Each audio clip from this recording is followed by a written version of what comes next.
Luggage తీసుకుని వచ్చి లోపల పెట్టేళ్ళు.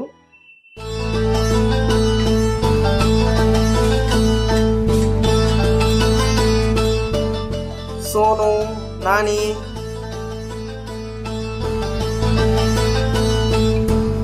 ఏం చేస్తున్నారా? మీకోసం ఏం తెచ్చానో చూడండి. ఈసారి దీపావళి ఫుల్గా ఎంజాయ్ చేద్దాం రా. ఏమైంది సోను, ఇంకా ఏమన్నా కావాలా? డాడీ, ఈ టపాకాయలన్నీ పేలిస్తే ఎన్విరాన్మెంట్ పొల్యూషన్ అవుతుంది. Green Diwali daddy, green Diwali.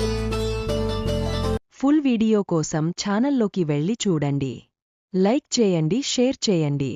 తప్పకుండా సబ్స్క్రైబ్ చేసి మమ్మల్ని సపోర్ట్ చేయండి.